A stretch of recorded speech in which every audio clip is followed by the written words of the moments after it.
What's going on, everybody? Vince Goodrum here. It is Saturday afternoon, and I am about to make my chili for the week here.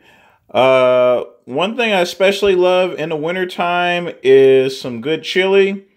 You know, I can make a good batch of it quick and easily, and it lasts me for about 4 to 5 days. You know, it's a very high protein, low carb meal that I make. It's one of my most favorite things. So I'm just going to give a rundown of all the ingredients here.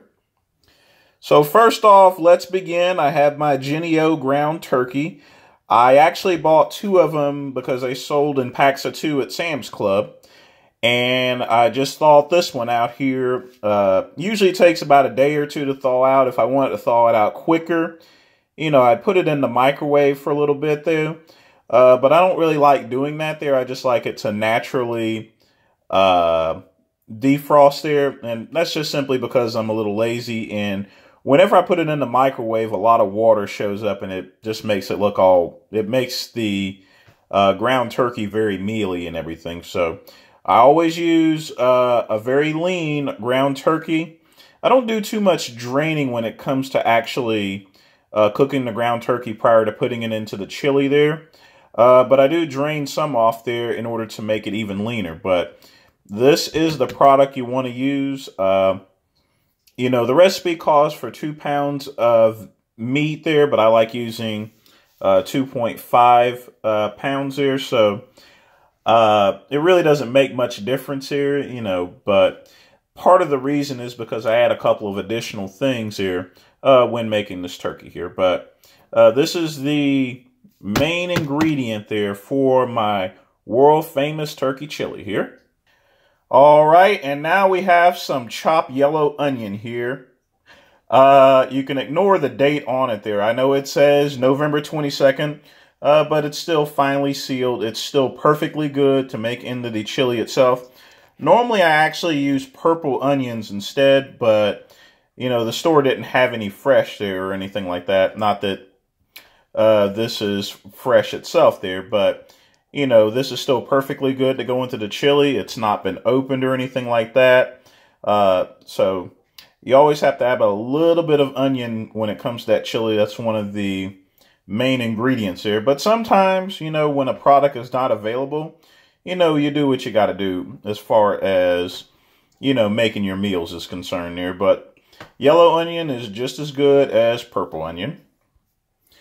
All right, you guys, I got some great value fire roasted diced tomatoes. You know, this is awesome stuff to put into the chili itself here. You know, what can I say about it? It adds a delicious flavor to it. It makes it a little bit more wholesome there instead of just, you know, I mean, a lot of people just make chili with just meat and spices and stuff like that. And, you know, I don't do stuff like that. I like adding a little variety and making sure, you know, that the chili that I make has plenty of vegetables in it. And tomatoes is really good for antioxidants here. So that's one thing that's very important when making the chili itself here. Then, of course, I have some tomato sauce here. I have a no salt added tomato sauce here because, you know, if you buy a lot of canned foods there, a lot of it has salt in it there. But, you know, one good thing about Walmart is, you know, they have a number of great products here that if you don't want salt in it, you don't have to have it there. So I'll use this part of the tomato sauce as part of the base for the chili here. And here are, of course, the chili beans. Once again, great value from Walmart. You know, very low economically priced. Again, there's no salt added to it there, which, you know, it's very important for anyone to keep at my age there. You know, I'm in my 40s now, so I have to keep my sodium intake as low as possible there. So, you know, any additional ingredients that I actually add, you know, I try to make sure I don't add any salt to it there. The only salt is actually from the spices itself here. But these are the chili beans, another integral ingredient to my world famous turkey chili. All right, you guys have seen this product before. I actually use it a lot for my salads as well as my asparagus, but I also put a little Romano cheese sprinkles into the chili itself there. You know, it just adds a little more depth to the flavor of the chili itself here. So I'm just going to add a little bit sprinkle for tasting there. Whenever it's fully cooked, I also add it as a garnish as well there. But, you know, you can get this at Sam's Club, you know, and it's very complementary to the chili itself there. And you can also use it for your asparagus as well as many other ingredients here. So this is another one of the many ingredients that I use for the world famous turkey chili.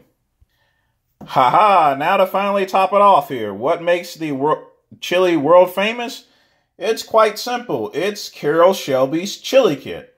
This, my friends, is the best chili you could possibly purchase here. You know, instead of going around and trying to gather up your own ingredients, of course, you know, why do that when you can go with a trusted source there? Carol Shelby's is a great chili there, and you can mix it together. You can either make it hot or make it mild. I like making mine especially hot there. So I use the spices and seasonings in it here. So I'm going to show you the ingredients to this here. Give me just a second.